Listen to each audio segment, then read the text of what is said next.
going to start out with a question this afternoon for you. This is a real easy question. What time is it? What time is it? Now, Yogi Berra, and there's probably many in this room don't know who he is, famous Yankee baseball player, other teams as well, and I'll say American philosopher. Someone asked him the question, what time is it? And he said, you mean now? But really, when you think about it, old Yogi actually had something. Depending on the circumstances, there can be many answers to that particular question. You could say, what time is it? Clock back there says 3:35 in the afternoon. It's all right, I can see it. Tall person got their head in the way. We could say it's afternoon. It's afternoon, or it's springtime. And again, as was mentioned, a beautiful spring day. We could say it's time to wake up. It's an alarm. Now's the time. Wake up, get going. It's the time between the days of unleavened bread and the Feast of Pentecost. There's various answers to that question. What time is it? Well, we as physical beings are very concerned with time. Some more than others, but we're very concerned with time. Our life is made up of so much time. We run by the clocks. As far as work is concerned, as far as church is concerned, as far as other things, we run by the clock. And as I mentioned, our life is made up of so much time. Our life really is our time. Well, God is also concerned with time. And God is very, very punctual. Look back, night of the Passover.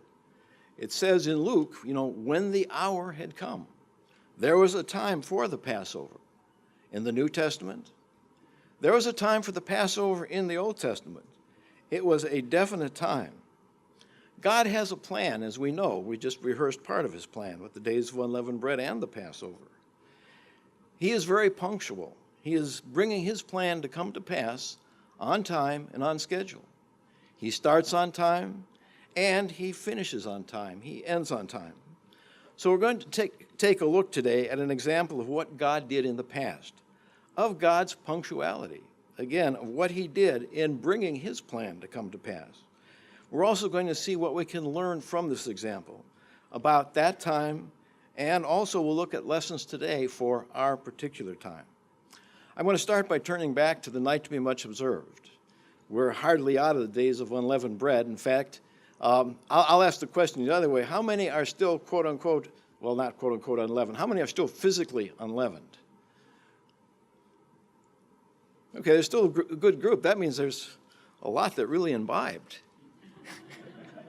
And again, there's nothing wrong with that. Days of unleavened bread are over. Go for it, assuming you didn't go to the store last night and buy a loaf of bread or whatever.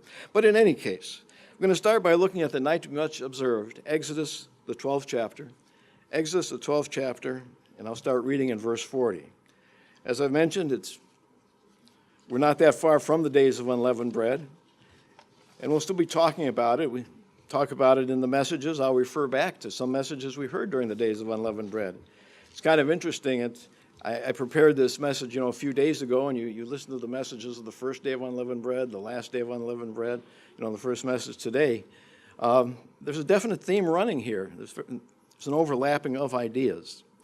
But looking at Exodus 12, starting in verse 40, it says, "Now the sojourn of the children of Israel who lived in Egypt was 430 years." Now the first thing I'm going to mention is it wasn't really 430 years. And I'll come back to that statement. In verse 41, it says, "And it came to pass at the end of 430 years, on that very same day," and of course they came out at night, "that it came to pass that all the armies of the Lord went out from the land of Egypt," in verse 42, says, "It is a night of solemn observance to the Lord for bringing them out of the land of Egypt. This is that night of the Lord, a solemn observance for all the children of Israel throughout all their generations." And again, we observe the night to be much observed. There's a lot in that particular statement. As I mentioned, 430 years are mentioned. It's not that they were in Egypt that long, but it was 430 years from something. 430 years from what? We'll look in the New Testament to find the answer. Turn to Galatians, the 3rd chapter. Galatians, the 3rd chapter, and we'll see what occurred 430 years from the original night to be much observed. Galatians, the 3rd chapter, and I'll start reading in verse 15. Some words from the Apostle Paul, Galatians 3:15, where it says, "Brethren, I speak in the manner of men, though it's only a man's covenant." So we're talking about a covenant. "Yet if it is confirmed, no one annuls it or adds to it." In other words, if you've got a contract, you've got a covenant, you've got an agreement, it's signed, sealed, and I'll say delivered, and nobody adds to it, nobody deletes from it. There are conditions that need to be met, and they will be met. So no one adds to it. "Now to Abraham and his seed were promises made." So now we've got covenant and Abraham linked together. "He does not say unto seeds as of many, but as of one, and to your seed, who is Christ."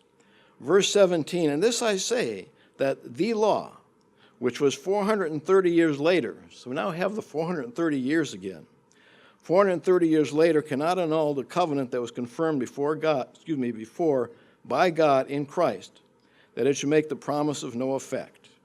So here we have a covenant that was made with Abraham, and it's talking about 430 years. Here this is 430 years later, the law was made. They came out of Egypt the same year of the law, 3 months later. So now we have 430 years from the covenant with Abraham until the first, I'll say the original night to be much observed, when Israel came out of Egypt. Let's turn back to the book of Genesis. The book of Genesis, Genesis 15, I'll start reading in verse 1. We'll take a look at that covenant, again, to see what we can learn about this. Genesis, the 15th chapter. And again, remember, this was 430 years to the day, or, as the case may be, to the night. Genesis, the 15th chapter, I'll start reading in verse 1. It said, "After these things, the word of the Lord came to Abram in a vision, saying, Do not be afraid, Abram. I am your shield, your exceedingly great reward." I'm going to drop down into verse 7, where it says, "Then he said to him, I am the Lord your God, who brought you out of Ur of the Chaldees, to give to you a land to inherit." And up to that point, between verses 1 and 7, God made a promise to Abraham, and Abraham said, "But I have no heir. How is this going to happen? I have no heir." And God continues on. It said, we read verse 7, and we'll continue in verse 8. It said, and he said, "Lord, again, how do I know that I will inherit it?" Verse 9, so he said to him, "Bring me a 3-year-old heifer, a 3-year-old female goat, a 3-year-old ram, a turtle dove, and a young pigeon." And then he brought all these to him, and he cut them in two, as he being Abraham cut them in two, right down the middle, placed each piece opposite the other, but did not cut the birds in two. And when the vultures came, when they came down on the carcasses, Abram drove them away. And then continuing on in verse 12, it said, "When the sun was going down, a deep sleep fell upon Abram, and behold, horror and great darkness fell upon him. Then he said to Abram, Know certainly that your descendants will be strangers in a land that is not theirs, and will serve them, and will afflict them 400 years. And the nation whom they serve I will judge, and afterward they shall come out with great possessions. Now as for you, you shall go to your fathers in peace. You shall be buried in a good old age, but in the 4th generation they shall return here, for the iniquity of the Amorites is not yet complete." Verse 17, "And it came to pass when the sun went down," so Abram killed the animals on one day, and then the sun went down. So we're starting the next day. "When the sun went down at night, and it was dark, that behold, there appeared a smoking oven and a burning torch that passed between these pieces. On the same day the Lord made a covenant with Abram, saying, To your descendants I have given this land, from the river of Egypt to the great river, the river Euphrates."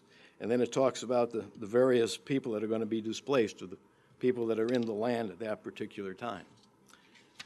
Just a little bit more about that covenant. It's been called, I've heard it called, a blood covenant. And basically, again, they cut animals in two, separate them, and the parties of the covenant passed between the carcasses. According to Vine's Expository Dictionary of Biblical Words, the word is karath, transliterated, K-A-R-A-T, Strong's 3772, and it means to cut off, or to cut down, to fell, or make a covenant or an agreement. Basically, it means to sever, again, to cut. In other words, they talked about cutting a covenant, to sever something from something else by cutting it with a blade. Skipping ahead, there's a lot of information about this covenant. It said one of the best-known uses of these verb is to make a covenant. One of the best-known uses of this verb is to make a covenant. The process by which God made a covenant with Abram is called cutting. It says, in the same day, which we read in verse 18, the Lord made a covenant with Abram. In Genesis, it often alludes to an act by which animals were cut in two, and the party taking the oath passed between the carcasses. This was a well-known practice of that day. It wasn't something that God just did with Abraham or with Abram at that point. It was a well-known practice at that day. And then a little later in the article, it says, if that faithfulness was broken, in other words, if the agreement was broken, the person called death upon himself. In other words, make me like these animals. They're dead. I break the agreement. Make me like that. He called death upon himself, the same fate which befell the animals. And again, that's from Vine's Expository Dictionary. So this cutting a covenant, it's like a written contract today. With the exception, there's not a lot of fine print. You don't see a lot of subpoints and subpoints on subpoints. Not a lot of fine print. It's very simple. This is the agreement. You break it, you die. Quite simple. They didn't have a lot of, fancy lawyers in that day or a lot of fine print. Basic covenant. So interestingly enough, it was 430 years to the day or to the night when the children of Israel came out of Egypt when God made the covenant with Abram. So what day were the animals killed? It would have been, I'll say, Abib 14, the 14th of the month. The animals were killed. The covenant was made on the 15th, 430 years before the time when the children of Israel came out of Egypt. Now, I'm not saying that Abram kept the Passover by any means. I'm not saying that at all. But I'm saying it's interesting, the time, from night to night, from the time the covenant was made until the children of Israel came out of Egypt, exactly 430 years. This was planned by God. This was very definite. Now, just taking a look at some additional information, and I'll go relatively quickly through this. I know some may be very interested in this, and others say, they're not all that interested at all. But in any case, there is some additional information here. It talks about 4 generations. In the 4th generation, Israel was going to come out of, well, it doesn't really say Egypt at this point, but will come out of the nation, where they were slaves. The 4th generation. Looking back is really easy to figure this out. But let's say you're at the time. Let's say that, you're in Israel, or you're an Israelite in Egypt. The scholars getting together, well, when is this? How are we going to figure this out? It can be very difficult. It can be exceedingly difficult. Well, the 4 generations, say, looking back is easy. The first generation was Levi. He was one of the 12 sons of Jacob, and the first one, I'll say, to really live in Egypt. Obviously, Jacob went into Egypt. He was the first one. The second generation was his son, Kohath. Third generation was his son, or Kohath's son, Amram. And then the 4th generation was Moses and Aaron. So there's the 4 generations. And that's pretty easy to figure out, as I said. But again, if you were there and wondering, well, when are we going to be delivered? When is the time of our deliverance? They were 4 generations, but also, Moses was 80 years old when he came out of Egypt. He had sons. So there was at least a 5th generation. Depending when these sons were born, there could have been a 6th generation. So it's not exactly all that easy to figure out as you're living in the time. They were living in that time, I'll say, a Bible time. We also have our time, and of course we also have our scholars that try and scour every year. Generally, really earlier in the year, it used to be the prophets would come out, quote unquote, wondering, is this going to happen this year? Is that going to happen this year? Thankfully, we don't do that so much anymore. But it's very difficult to do. It's very difficult. The promise said, in the 4th generation, and it did happen in the 4th generation. That's when they came out. God was precisely on time. 430 years from the time of the covenant to the time they came out. Now, one other thing I had mentioned, turn back to Exodus, the 12th chapter, just to pick this up. I said it wasn't really 430 years in Egypt. We have to take a look at a little chronology in order to pick that up. I'm not going to go through a lot of the chronology, but it says, the sojourn of the children of Israel who lived in Egypt was 430 years. And many people read that and say, okay, it's 430 years, right there. But that's not really a true statement or a true translation.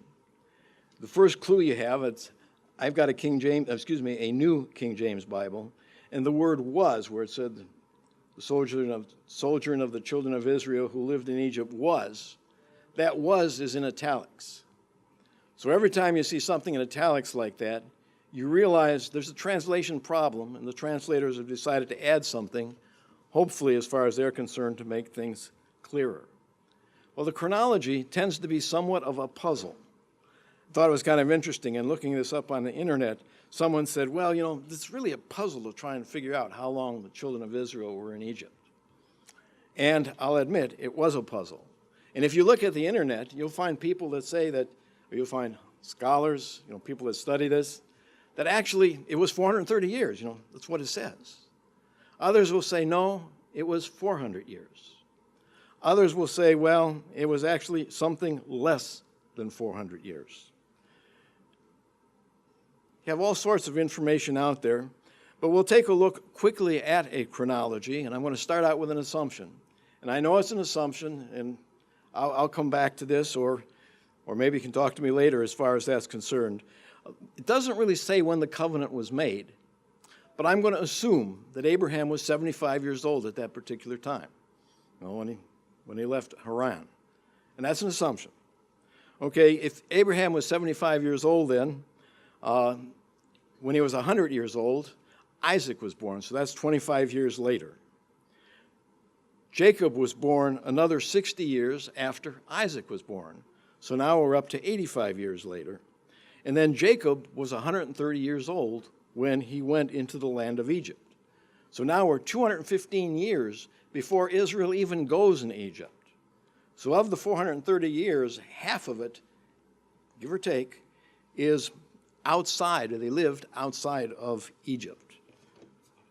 And again, I want to say, I've mentioned definite numbers here, definite years. I'm going to stress approximately, or about, or the only assumption was, again, when the covenant was made. Dates are approximate. And we heard Mr. McNeely say this at the Bible study when he talked about the Exodus. The dates are approximate. A while ago, long time ago, as far as most of us in this room are concerned, there was a scholar in the church. And he really was a scholar. Sometimes I tend to make light of scholars because we think we know more than we know. This guy knew more than we know. His name was Dr. Hay, Herman Hay. That some of you will remember the name, others not. For those who've never heard of him, it's Hay, H-O-E-H. And it was Dr. Hay. And he was studying about creation, and he was at Pasadena at the college. And he was studying the date of creation. And again, I would say this is an approximation. I'm using this for an illustration. Hopefully no one will write this down. When I say that, half of you will write it down. He came up with his date of creation of 4004 BCE. That's when he thought it was. And then he continued to study the matter. And he thought, well, no, there's a 20-year gap here. So then he changed his date of creation to 4024 BCE. Well, I understand at the time, one Ambassador College student said to the other, did you hear? Dr. Hay moved the date of creation. Obviously, he didn't move the date of creation. He moved his understanding of the date. And so these dates that I talked about, the dates. Now, the days I gave you as far as people's lives, that's from the Bible. When Isaac was born, how long Jacob lived before going to Egypt, that's from the Bible. But as far as what day it is, we don't know, or what the date. Now, we know approximately. I mean, we're not like a century off or 500 years off or something like that. We know approximately. But as far as specifics, it's very, very difficult. It is a puzzle. As I mentioned, our understanding does change. But really my main point here is not to go through the chronology, not really to go through the generations, but not really the fact that they weren't in Egypt 430 years, although I did want to mention that. The point was God was punctual. God was on time. Just going back to the 430 years for a minute, the King James Version, the Authorized Version, has a couple of commas inserted in the sentence, where it says, now the sojourn of the children of Israel, comma, who lived in Egypt, comma, was 430 years. The Septuagint version says the sojourn in Egypt and Canaan of the fathers was 430 years. That fits the chronology better. But again, I didn't really want to get hung up on the years so much as the punctuality. To the night, the covenant was made at night. God was faithful. He brought them out of Egypt at night, the original night to be much observed. Now let's just think back to Israel's situation for a little bit. It doesn't really say how much they knew or didn't know about God at that point. We get clues every now and then. In Exodus, the first chapter, said the midwives feared God, and so they didn't destroy the Israelitish babies. It talked about Joseph, carrying his bones out. They obviously knew that they were going to leave. They were going to take bones out. They knew where those bones were.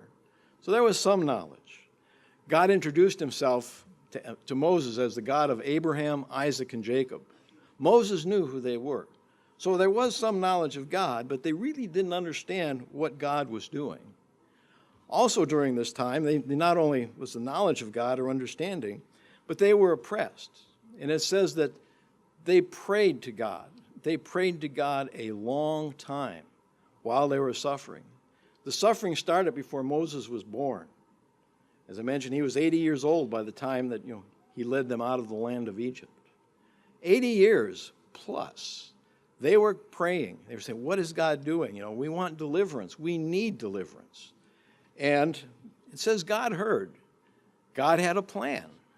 God was doing something, but it was behind the scenes. And they didn't really understand what God was doing. They didn't see it, but God was doing something. Important thing, again, was the punctuality. He not only was doing something, he was doing something on time. Well, that was then, brethren. That was then, and today is now. As I mentioned, they were Bible times back then, and I'll also say there are Bible times right now. We are praying. We are looking forward to God's kingdom. God and Jesus Christ are working. Some of the things we can see, probably most of it we cannot, but it will be revealed. We are in another period in God's plan, another part of his timetable. We understand God's plan. We understand God's plan, what he is doing, because we keep the feasts. The Passover, the days of unleavened bread, Pentecost, and on through the year. At times when we do keep the feasts, I like to think about God's plan, about what he is doing. To me, this is real prophecy. This is real prophecy, and we tend to get hung up on, well, who are the two witnesses? Who is the beast, the false prophet? Who are these? And it is interesting. I think we all, most of us at least, would want to know that. But that's just a blip on the radar screen as far as God's plan is concerned. Something happening at one particular point of time. So that to me is real prophecy. Looking at our time, again, the covenant with Abraham, which was a blood covenant, had a death penalty. The covenant with Israel, called the Old Covenant, that also had a death penalty. What about the covenant that we are under, the New Covenant? That also has a death penalty. Romans 6:23, wages of sin is death. And this death is a permanent death. It's not a temporary one or one that we'll come back from. That is a permanent death. In our time, in our particular time, we need to strive to put forth effort. Paul knew, the Apostle Paul knew, and I'm not going to turn there, 1 Corinthians, the 9th chapter, he knew that he could lose out. It said he brings his body into subjection. It wasn't mildly overcoming. He was working hard on himself. Not just preaching the gospel working hard, but he was working hard on himself to make sure that whatever he preached, he wouldn't miss out and be a castaway.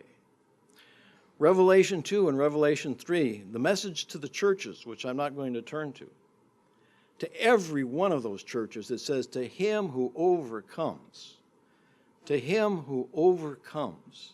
Even I'll say to the Philadelphia church, and I say even Philadelphia, I could say Smyrna also. Yes, Smyrna also, where there's no criticism given to those churches. No criticism, but to him who overcomes. Overcoming is very important. Days of unleavened bread, again, very important, which teach us about this. Now, when it says to him who overcomes, it doesn't say to him who tries, or to him who even tries hard. And we should try hard. It doesn't say to him who struggles. And again, we should struggle. Or it doesn't say to him who endures. And we do need to endure. It says to him who overcomes. Overcoming is an important part of our Christian walk with God. Very, very important. To him who overcomes. Now, overcoming does not mean overnight. It doesn't mean bang, it's going to happen. Sometimes it does. Sometimes I've heard of people, and I'll just use the example of smoking. They quit smoking, cold turkey, and that's it. Sometimes not. Overcoming is a process. That's why there's 7 days of the days of unleavened bread. It's not a one-day feast. It pictures a time period. It pictures our Christian life.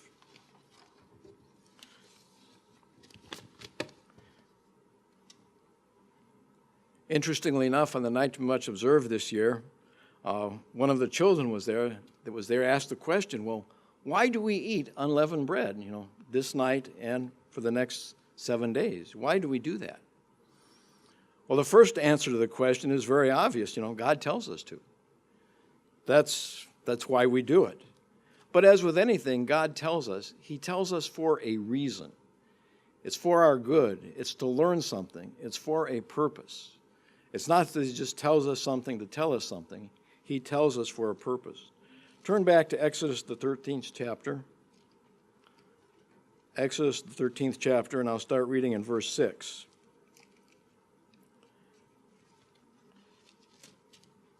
Again, God tells us things to do for our learning, for our good. He wants good things for us. He wants to teach us. He wants us to learn more about him and to become more like him and like Jesus Christ. So Exodus, the 13th chapter, starting in verse 6, it says, 7 days you shall eat unleavened bread, and on the 7th day there shall be a feast to the Lord. Unleavened bread shall be eaten 7 days, and no leavened bread shall be seen among you, nor shall leaven be seen among you in all your quarters. And you shall tell your son in that day, saying, this is done because of what the Lord did for me when I came up out of the land of Egypt. So the first reason we keep unleavened bread, God tells us to. The second one, as a remembrance of deliverance of Israel from Egypt. And what about our deliverance? Our deliverance from the spiritual the spiritual Egypt. So that's the second reason. It's a sign of our deliverance. And then continuing on, this is done because of what the Lord did for me when I came up from the land of Egypt, a deliverance. And then verse 9, a third point, it says, it shall be a sign on your hand and a memorial between, it shall be as a sign to you on your hand and as a memorial between your eyes, that the Lord's law may be in your mouth. For with a strong hand the Lord brought you out of the land of Egypt. Well, if there's a sign between our eyes and in our mouth, it means it's inside of us. It's inside of us. Christ said, out of the abundance of the heart, the mouth speaks. It's a sign of what our heart is like. And that's, as we've heard about during this week, our heart is very important as far as it needs to be changed, needs to be transformed, not just papered over as it were, but it needs to be transformed. I'll ask the question as far as unleavened bread. What lesson or lessons did you learn this year during the days of unleavened bread or the days leading up to the Passover, days of unleavened bread? I'd like all of us to think about that. What did we learn? Hopefully there's some things that pop into mind. And I will say that, if something has not popped into mind, maybe you need to think a little bit longer. Maybe you need to think a little longer. We, in this room, there's many of us that have kept the days of unleavened bread for years and years and years. It can be a ritual for us. Well, okay, 7 days, I don't eat leavened bread or leavened products. But it's really more than a ritual. There's lessons in these days. These are important, I'll say, recommittals, year by year. Recommittals to God and to Jesus Christ and to his way of life. As I say, it's not just a ritual. Somewhere or elsewhere, which I'm not going to turn to, talks about unleavened bread being a bread of affliction. I don't know about you. I like unleavened bread. You can dress it up. You can put butter on it, jelly, peanut butter. You can put cheese and put it in the microwave, make little pizzas. You can do all sorts of things. It's not really a bread of affliction as far as I'm concerned. I like it. I could live on it more than 1 week. I don't, except that, we'll just use up the unleavened bread that we already have. Not really going to go out and buy any more right now, but it wouldn't bother me. I like it. It's good stuff, so to speak. Turn to Deuteronomy, the 7th chapter. Deuteronomy, the 7th chapter.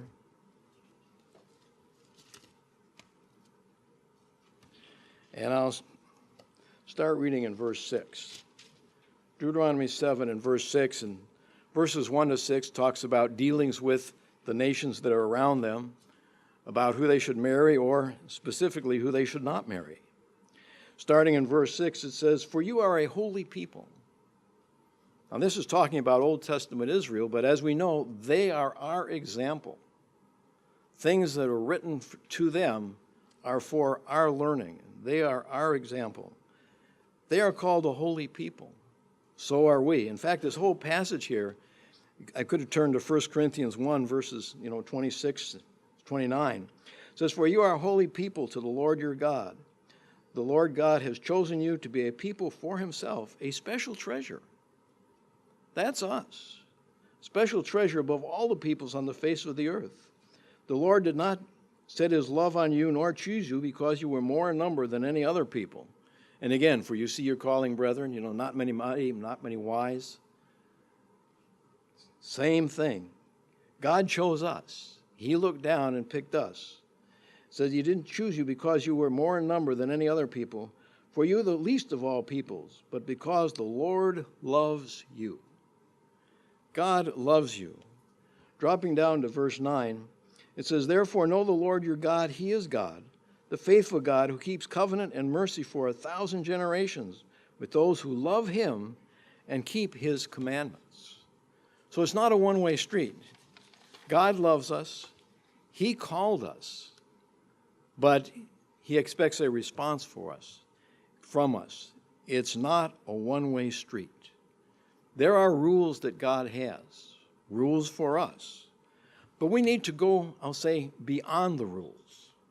Talking about loving God here. Do we ever look at God as being a God of rules? And again, he has rules. I'm not going to dispute that at all. He has rules. Does he give us rules to keep something from us? No, he gives us rules for our good, to help us. Do we look at the church as being a church of rules? Like, I could really have fun except, for. Do we look at the church as being a church of rules? Turn to Mark, the 10th chapter. Mark, the 10th chapter. And I'll start reading in verse 17. Mark, the 10th chapter, and in verse 17. It says, "Now as he was going out on the road, he being Christ, one came running." So he really was anxious. "One came running and knelt before him and asked him, 'Good teacher, what shall I do that I may inherit eternal life?'" And of course, that's a question that we all have. So Jesus said to him, "Why do you call me good? No one is good but one, that is God. You know the commandments. Again, do not commit adultery, do not murder, do not steal, do not bear false witness, do not defraud."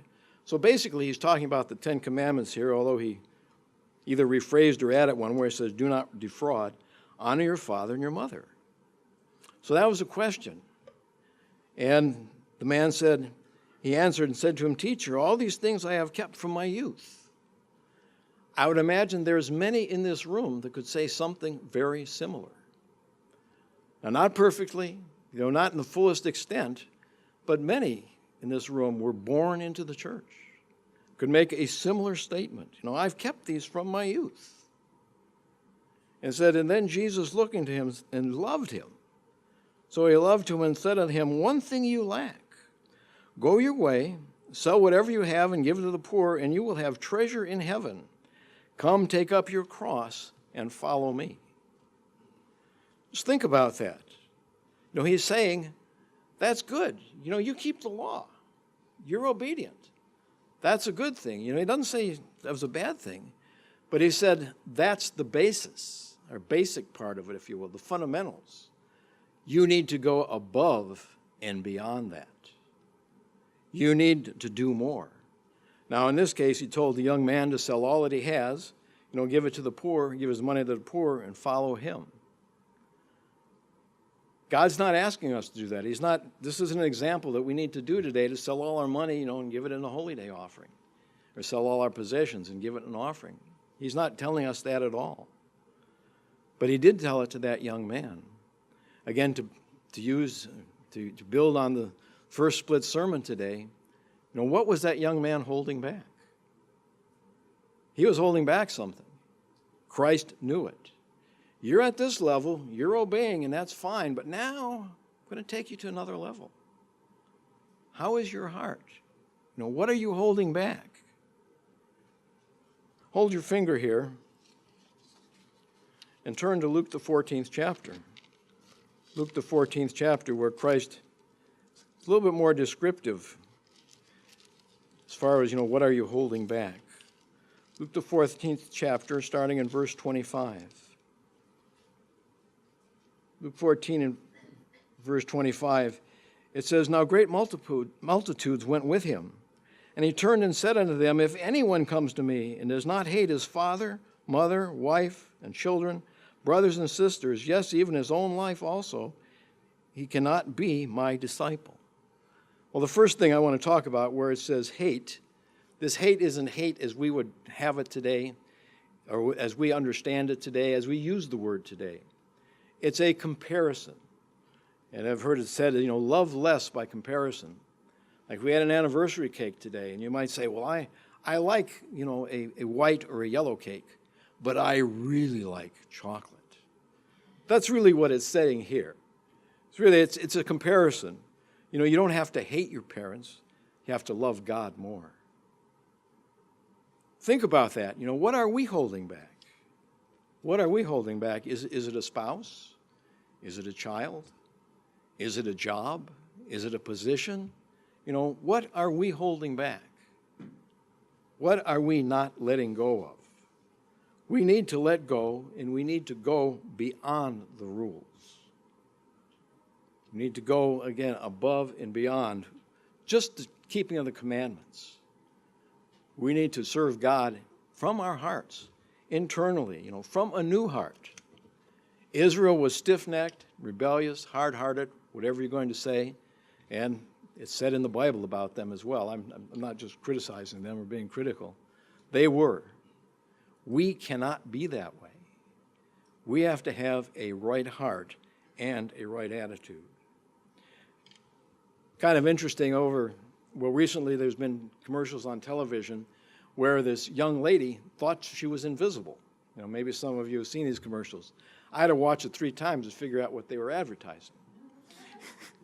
But anyway, she thought she was invisible. And because she thought she was invisible, she would do mischievous things. What would you do if you really were invisible? What do you do in your minds?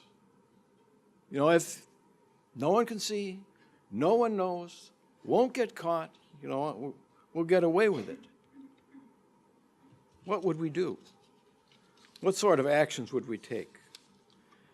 And again, I just go back as far as this example of the young man back in Mark. That's not really an example for us to sell all that we have, but it is an example for us to not hold anything back from God. Again, to not hold back, but to serve him with all of our heart, all of our mind, and all of our soul.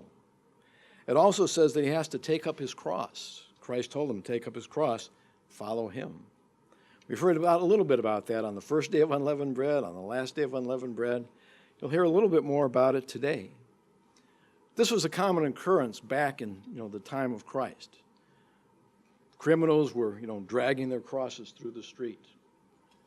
People knew that guy's in real trouble, gal's in real trouble, whatever the case may be.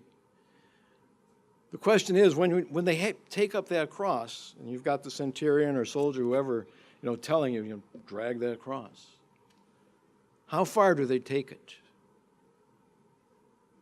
How far do they take that cross? To the end of their life, till they're nailed to it. Likewise, once we take up that cross, it's to the end of our life. Now, our case isn't as dire as this is in some senses, as that, sometimes we're dragging this uphill, and I know some have some very hard trials. Sometimes we get to go downhill. Sometimes someone helps us. But regardless, God always helps us. God always strengthens us. He tells us to take up our cross. And again, some may think, well, that's another rule that, that God and the church has. But again, God does things for our good. And I hope we all understand that and know that. It's like a parent with a child, and I'll say a small child in this case. You don't want them to go play with electric outlets. You just don't. You don't want them to run into the street. Now, a child might think, my parent's spoiling all my fun. I can't run in the street. Bad things happen when you run in the street.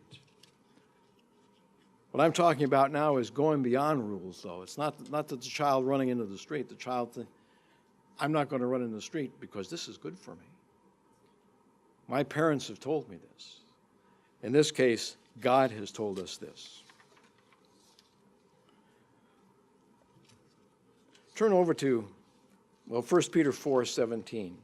1 Peter 4:17. This is another scripture that is familiar to most of us, to many of us here. 1 Peter 4:17. It says, For the time has come for judgment to begin at the house of God. This is our time, brethren. This is our time of judgment.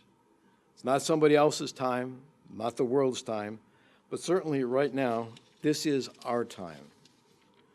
We'll hear more about this particular period of time on the Feast of Pentecost, about the phases of God's plan, about God giving us his Spirit to help us to carry that cross, to continue to go on to the end. Again, God loves us and he wants us in his family. He really does. Christ came that we might live with him forever and God the Father forever. He came to set us an example and then ultimately to die for us. Turn to Revelation, the 10th chapter. Revelation, the 10th chapter. And I'll read verse 5. Revelation, the 10th chapter. And in verse 5 it said, The angel whom I saw standing on the sea and on the land raised up his hand to heaven and swore by him who lives forever and ever, who created heaven and the things that are in it, and earth and the things that are in it, and the sea and the things that are in it, that there should be delay no longer. I like the way the King James Version says, the Authorized Version says, time no longer. In other words, time's up. It's not that there's not going to be any more time after that, but time's up. Here, it catches the essence, delays no longer. There's going to be a time when there will be no more delay, when whatever date God has calculated, whatever date he has figured out, whatever date he is working for, that day will come. That day will come, and there will be time no longer. As God was bringing his children of Israel out of Egypt, he had a plan. He was working. Some saw it. I saw glimpses of it, I'll say. Most did not realize what God is doing. But he was on time and on schedule to the very day, 430 years, and again, that day was at nighttime. We don't know how much time we have left. And I say that collectively and individually. None of us know whether we're younger or whether we're older. But this we do know, we need to redeem the time. The days of unleavened bread picture our Christian lives. We need to live the lessons of the days of unleavened bread, because whatever time we have left, this is our time.